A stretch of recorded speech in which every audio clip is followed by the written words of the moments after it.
dis, je répète qu'on doit mettre sur pied un état de droit. C'est quoi l'état de droit? Pourquoi l'état de droit? Et pourquoi la combinaison de ces deux mots, état de droit? Est-ce l'état de droit ne concerne que les acteurs politiques? Je ne suis pas un politicien comme les autres naïbisio. Ngaï, ambition d'ailleurs, une de mes ambitions, c'est de changer la classe politique congolaise. Est-ce cet état de droit a-t-il une prééminence sur la puissance publique? Donc ça veut dire que même Ngaï on a Zolobo. Ceux qui n'a déconné, cette justice en prendra. Comment je vais faire maintenant pour l'arrêter? Puisque c'est moi qui aurais instauré ce système d'état de droit. Donc ça va se retourner même contre moi si je contreviens à la loi. À quoi ressemblerait un pays sans l'état de droit? Quelle est la place de l'état de droit dans un pays? Quand je veux prêcher par le bon exemple et que mes compatriotes vont aimer ça, tout le monde va vouloir imiter le bon exemple. Pourquoi Mboké débat? Parce que ceux qui arrivent et qui sont censés prêcher par l'exemple, eux prêchent par le mauvais exemple. Soit mon konzi a bandi pour détourner bandi bakop. Mais toi tu crois que balandi on a baosani? Ba on a pas quoi.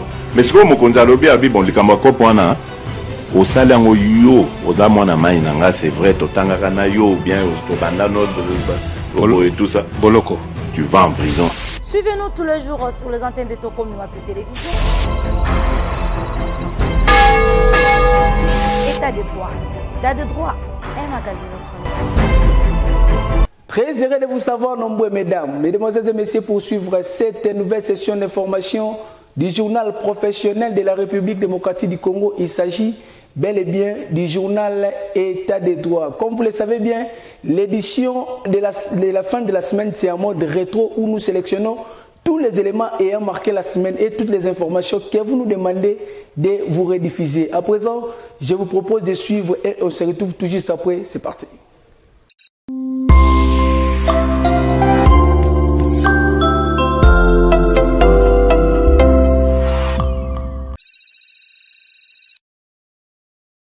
« 24 ans déjà, depuis que l'Alliance de forces démocratiques pour la libération du Congo avait pris le pouvoir à Kinshasa. Laurent Désiré Kabila, qui en était le porte-parole, prenait le rôle du pouvoir depuis Lubumbashi, ville qui était tombée entre les mains de la rébellion plusieurs mois plus tôt. Le 17 mars 1997, le soldat de l'AFDEL entrait triomphalement dans la capitale de Zaïre, qui sera rebaptisée République démocratique du Congo. L'entrée de l'AFDEL en RDC mettait fin à un régime dictatorial. Les soldats de l'Alliance sont entrés à pied dans sa partie est. L'affrontement tant redouté dans la capitale entre le rebelle et l'ancien régime n'a pas eu lieu. Samedi 17 mars 1997, les habitants de communes de Massina et de Kimbanseke s'étaient massés le long du boulevard pour voir de plus près ces petits soldats chaussés de boutons en caoutchouc qui avaient réussi à chasser le pouvoir du président Mobutu. Signalant par ailleurs que le compagnon de Laurent Désiré Kabila ont organisé une messe d'action de grâce à la cathédrale Notre-Dame afin de commémorer cette journée.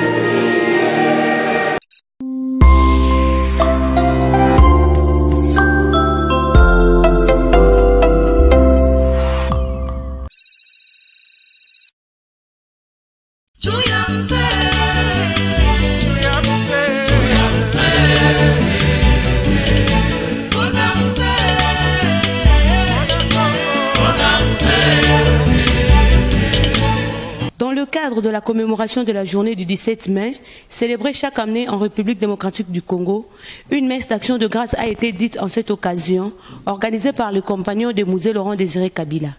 C'était en présence de plusieurs autorités, entre autres Emmanuel Ramazani Chadari, l'ex-première dame Olive Dlembe Kabila, Henri Movasakani et autres.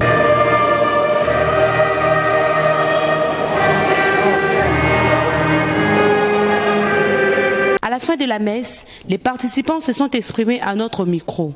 Journal Lelo ezali mokolo ya tina pe ya bukuya mpona makambo etali demokrasi na mboka na biso pamba te 17 mai ezali mokolo oyo régime ya Mobutu esukaki régime dictatorial esukaki ezali mokolo ezo marqué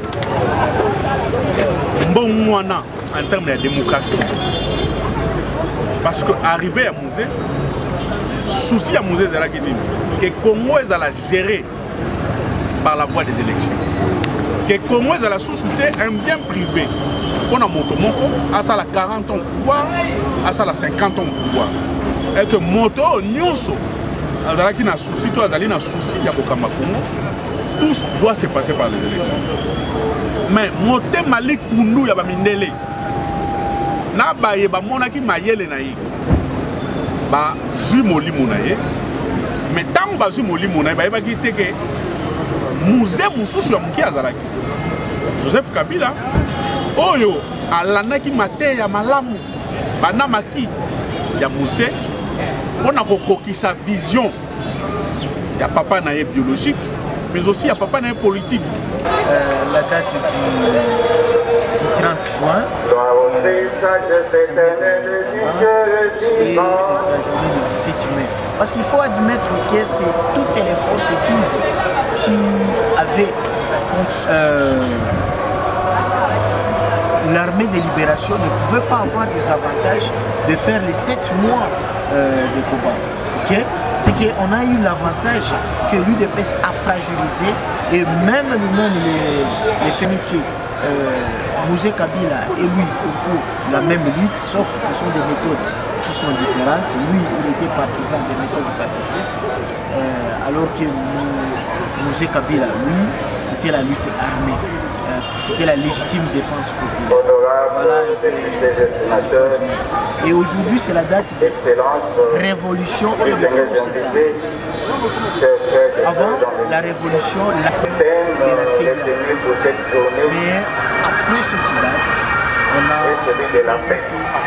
on a introduit l'arme dans notre armée, que l'armée doit se battre pour sécuriser les peuples et protéger les richesses du pays contre les pilleurs qui sont les multinationales qui parfois utilisent les États voisins pour piller leurs richesses en recrutant certains collaborateurs.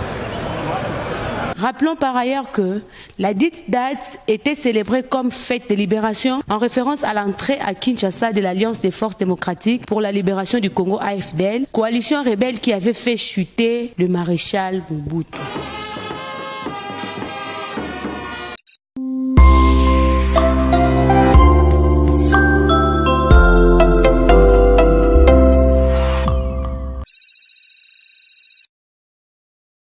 Le Premier ministre de la République démocratique du Congo, Jean-Michel Sama Lukonde, a exhorté hier lundi 17 mai 2021 la population à continuer à se mobiliser derrière les forces armées pour la restauration de l'autorité de l'État dans la partie orientale de la République démocratique du Congo. C'était au cours de la cérémonie commémorative de la journée dédiée aux forces armées organisée à la place Les Mémorial du soldat congolais de la commune de Gombe. Ce 17 mai 2021, journée où nous venons honorer nos forces armées et ainsi respecter la tradition de l'honneur et de la dignité au service de la patrie. Ils sont nombreux, ces compatriotes qui, depuis les années avant l'indépendance, et après, ont perdu la vie pour défendre la République et ses valeurs. Nous nous souvenons des batailles de Tabora, de Gambela, de Sayo, durant la guerre mondiale, de la guerre de 80 jours. La guerre de libération et aussi toutes celles qui s'en sont suivies jusqu'à ce jour. Et on nous a rappelé toutes ces brillantes victoires que nous avons eues face aux forces négatives contre la République. Au nom de son Excellence Félix-Antoine Tshisekedi Tshilombo, président de la République, chef de l'État, commandant suprême des forces armées et de la police nationale congolaise, je vous prie d'observer une minute de silence en leur mémoire.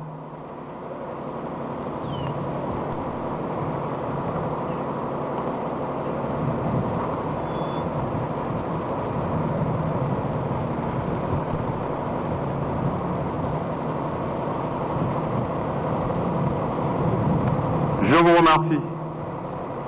Pour sa part, le chef d'état-major des forces armées de la République démocratique du Congo, de FARDC en sigle, a remercié les présidents de la République qui ménagent beaucoup des efforts pour construire une armée puissante en RDC. Le général d'armée Célestin Mbala a aussi rendu hommage au chef de l'État pour avoir décrété l'état de siège dans les provinces de l'Ituri et Nord Kivu, dans le but de rétablir définitivement la paix dans cette partie du pays.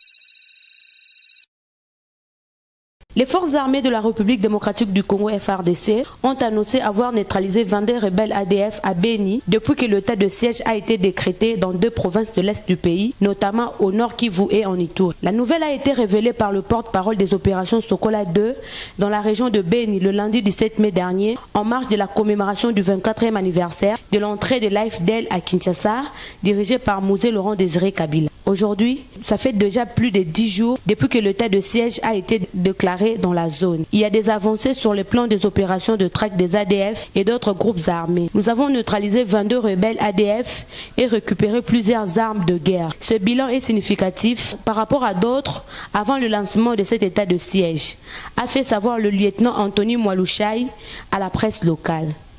Il ajoute qu'une cinquantaine de collaborateurs des ADF ont été également arrêtés par l'armée. Nous avons réussi pendant ces 10 jours à arrêter 50 collaborateurs des ADF. Ces derniers facilitaient aussi les rebelles à amener des actes inciviques contre le civil, a-t-il renchéri. Et pour mettre fin à l'activisme des groupes armés, le chef de l'État congolais Félix Tshisekedi a décrété l'état de siège dans les provinces de l'Ituri et du Nord Kivu, où les autorités civiles ont été remplacées par des militaires.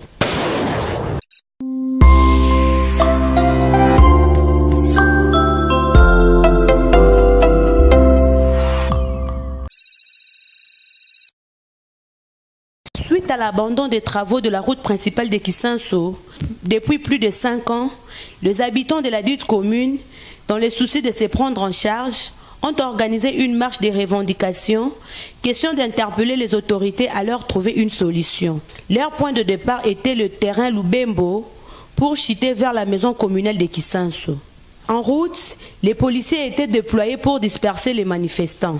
On voulait marcher comme d'habitude. Nous avons écrit aux autorités pour les informer parce que le régime est d'information. Mais curieusement, ce matin, avant de sortir, notre maison était bloquée. Je ne pouvais pas sortir alors que cette marche a été bel et bien communiquée au niveau des autorités. Donc nous déplorons ce comportement. Mais le problème que nous voulons, c'est que les travaux de cette route-là doivent être repris pour permettre à ce que la population de Kisenso reste tranquillement. Au cas où ces travaux ne sont pas repris, nous allons continuer à marcher parce que nous avons besoin que les vies humaines qui sont en train de partir ne puissent cesser. Donc c'est ce que nous demandons au pouvoir public, de pouvoir multiplier les efforts pour reprendre les travaux de la route qui partent de la commune jusqu'à là. Ouais, d'abord, nous ne sommes pas contents parce que là aujourd'hui, la commune de Guichin, soit faite de jeunes, le maman, le papa, tous les habitants de notre commune étaient mobilisés comme un seul homme pour organiser une marche de protestation, une marche pacifique pour réclamer justement la reprise de travaux de notre route qui relie notre commune et la commune de Lemba. Mais on est un peu déçus, on est vraiment déçus par le comportement de nos policiers. Pourquoi? Parce que là, nous savons nous tous que nous sommes dans un régime d'information et non d'autorisation. Nous avons bien écrit la lettre a été accusée de réception par les autorités compétentes, mais la suite d'aujourd'hui a été vraiment désastreuse. On a été menacé, il y a eu des coups de balles, il y a eu des coups de lacrymogènes, mais donc on n'a pas pu faire notre marche comme a été prévu par notre itinéraire, mais gloire à Dieu, on a quand même mis à marcher.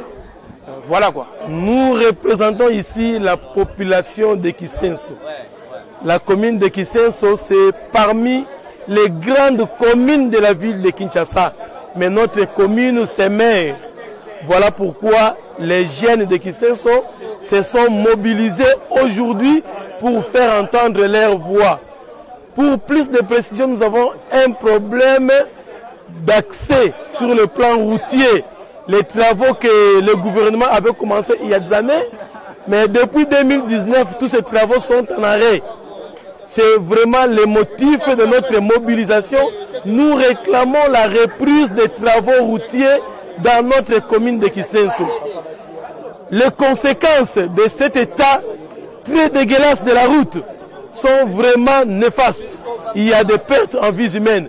Il y a des maisons qui sont parties suite aux mauvaises canalisations des eaux de pluie. Voilà pourquoi nous faisons appel aux autorités du pays pour qu'ils puissent nous écouter et répondre à notre préoccupation. Les initiateurs de la marche ont bien suivi la procédure. Ils ont écrit depuis le 5 mai. Nous avons la copie de la correspondance. Mais curieusement aujourd'hui, on nous a empêchés de marcher. On a fait ce qu'on a pu faire, mais avec 1001 difficultés. Puisqu'il y a eu des coups de gaz, des coups de balles, la police nous a un peu dérangés. Dieu est grâce, il n'y a pas de perte en vies humaines. Signalons par ailleurs que cette marche n'avait qu'un seul but, celui de la reprise des travaux de construction de la route principale de Kisenso.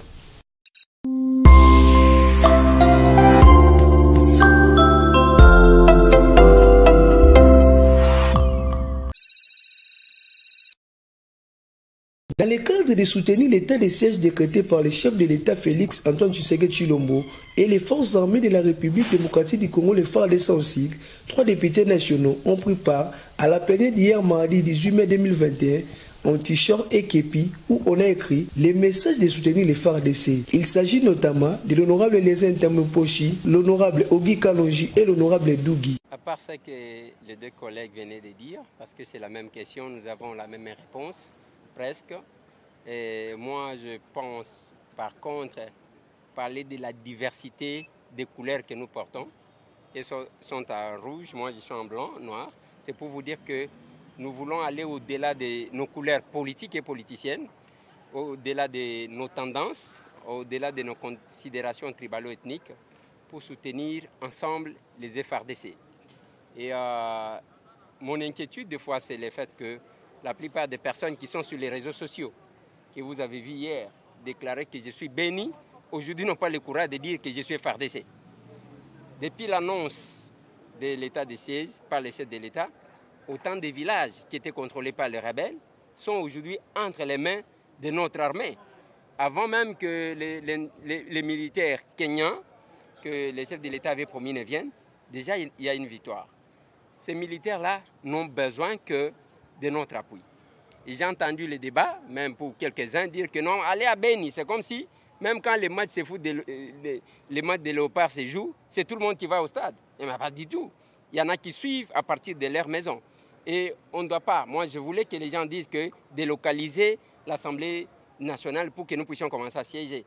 Et non chercher à utiliser par euphémisme certains termes pour décourager ceux qui font quelque chose. Donc, il n'y a pas de couleur politique, il n'y a pas d'appartenance tribalo-ethnique. Ce qu'il a actuellement, c'est de soutenir les nôtres qui sont en front. Rappelons par ailleurs que le chef de l'État Félix Tshisekedi avait demandé à tous les Congolais de soutenir les FARDC jusqu'à l'éradication définitive de l'insécurité à l'est du pays.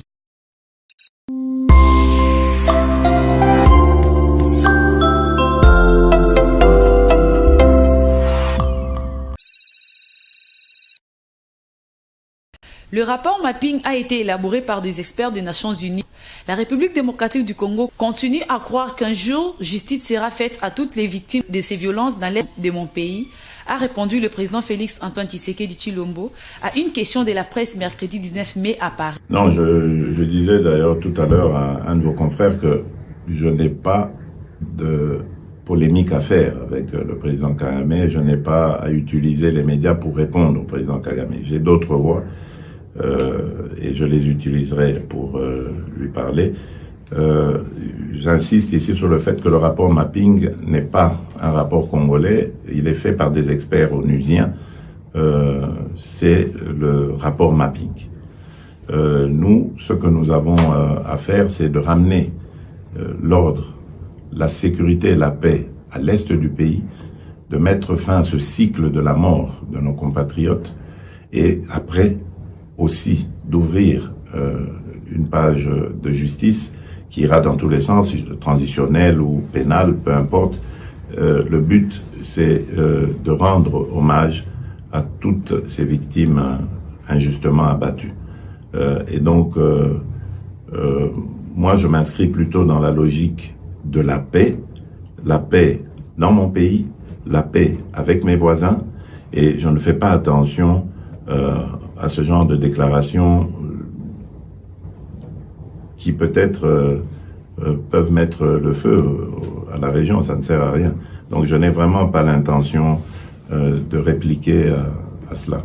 Par rapport au docteur Mukwege, je le dis et j'insiste ici, c'est une fierté nationale. D'ailleurs, il tarde que l'on lui décerne une décoration valorisant son combat pour la réparation des femmes, son combat pour la restauration de la paix à l'Est, et il a toute ma confiance et toute mon affection.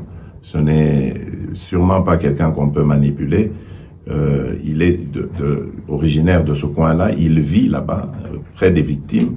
Donc je crois que c'est quelqu'un qui est bien placé pour parler de nos populations. Donc il a toute mon affection et tout mon soutien. Le plus tôt possible serait le mieux pour moi. Pourquoi pas le Sud Kivu? Mais tout simplement parce que la nature du conflit au Sud Kivu est différente de celle de l'Ituri et du Nord Kivu. Au Nord Kivu, dans ces deux dernières, donc Nord Kivu, Ituri, il y a des groupes armés qui s'attaquent aux populations. Et ce sont parfois même des groupes armés étrangers. Tandis que du côté du Sud Kivu, ce sont des conflits communautaires. Et donc la réponse, elle doit être différente. Là, on ne doit pas venir avec l'armée pour tirer sur tout ce qui bouge. On doit plutôt avoir une approche conciliante. Leur apporter des réponses, par exemple, vis-à-vis de la présence de l'autorité de l'État, parce que c'est ça aussi qui fait que beaucoup de choses vont dans tous les sens. La réponse à leurs problèmes, il y a souvent des conflits, parce que le bétail des uns va brouter les champs des autres. Et donc voilà, c'est des choses comme ça qu'il faut régler, apporter une réponse au manque criant d'infrastructures, lutter contre la pauvreté, les difficultés qu'il y a là-bas, les manques de centres de santé adéquats, de routes, etc. Donc voilà, c'est des réponses comme ça qu'il faut apporter, tandis que en Ituri et au Nord Kivu, il faut une réplique militaire et de grande envergure. Monsieur le Président Tshisekedi, je vous remercie. Merci.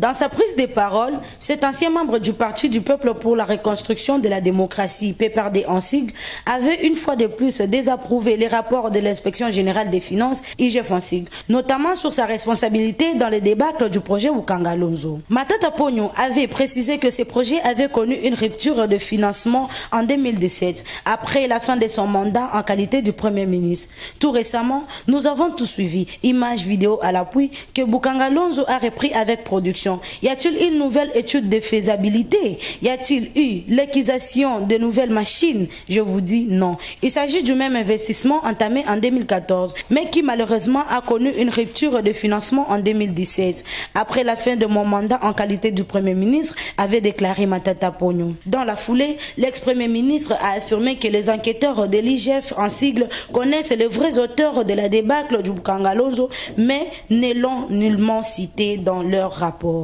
Peut-on nous dire qui a décidé de l'arrêt des paiements au fond de ces parcs agro-industriels? Est-ce le président de la République de l'époque? Est-ce l'un des 3 premiers ministres de l'époque? Est-ce l'un des ministres de l'Agriculture de l'époque? Il faut que le peuple congolais sache qu'un jour qui est le vrai auteur de la débâcle du Wukangalonzo. Il est connu, ces enquêteurs de l'Inspection Générale des Finances, mais ces derniers ne l'ont nullement cité dans les rapports pour des raisons que vous pouvez imaginer, avait-il dit. Pour rappel, le Sénat avait résolu, au cours de la dite plénière, de saisir le procureur général après la Cour constitutionnelle pour plus d'éclaircissement au sujet de la demande d'élever des immunités pour le sénateur Matata Pogno.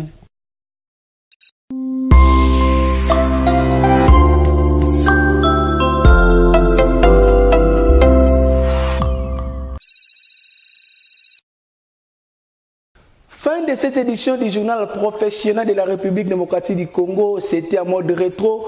Merci à vous de l'avoir suivi et bonne suite des programmes sur nos antennes. À la présentation, c'était Shadrach Balabébé, la ceinture noire de la communication, Moir Baba. Quant à moi, je vous dis au revoir.